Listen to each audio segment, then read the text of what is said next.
Salut tout le monde. Alors aujourd'hui nous allons parler de ce que l'on appelle les traités d'Utrecht.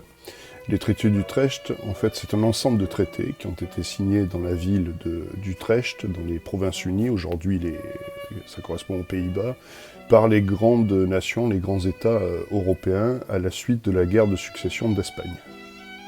Avant le traité, pendant une quinzaine d'années, les grandes puissances européennes se sont affrontées dans ce qu'on appelle la guerre de succession d'Espagne, puisqu'en effet, à la mort du roi Charles II, qui n'avait pas de successeur, il s'agissait de savoir qui allait siéger sur ce trône d'Espagne, et les grandes puissances ont revendiqué et se sont affrontées donc, de 1700 à 1713, 1714 environ.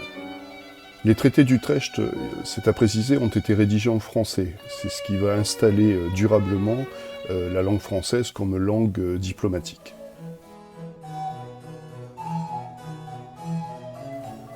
Comme dans tout traité, il y a des gagnants, il y a des puissances qui vont rester neutres dans les gains ou dans les pertes, et il y a des perdants. Alors la grande perdante des traités d'Utrecht, c'est l'Espagne qui va perdre toutes ses possessions en Italie et dans l'actuelle Belgique-Luxembourg, mais qui va aussi perdre des possessions sur son propre territoire, notamment à Minorque et à Gibraltar.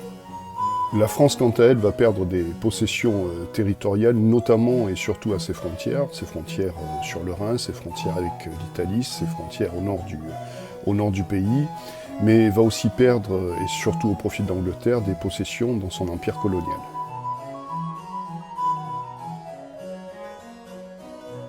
Pour la France, on va dire qu'il y a une sorte de lot de consolation, puisque c'est Philippe V, le petit-fils de Louis XIV, qui va accéder au trône d'Espagne.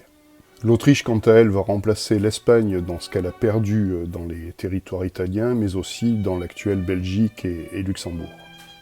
Alors, puisqu'il faut un gagnant dans les traités, la grande gagnante, c'est l'Angleterre qui va étendre son empire, ses possessions territoriales, surtout au détriment de la France dans son empire colonial, mais aussi en Méditerranée. Ces traités de 1713 et les traités d'Utrecht vont ainsi assurer une paix relative sur le continent européen. Les grandes nations, l'Angleterre, l'Espagne, la France, l'Autriche, vont devoir désormais se concurrencer à l'extérieur de leur propre territoire, à l'échelle mondiale, et c'est ce qui va expliquer en partie l'expansion européenne au cours du XVIIIe siècle. La France reste la première puissance militaire d'Europe. C'est aussi le pays le plus peuplé, son rayonnement culturel n'est absolument pas contesté, est en pleine expansion.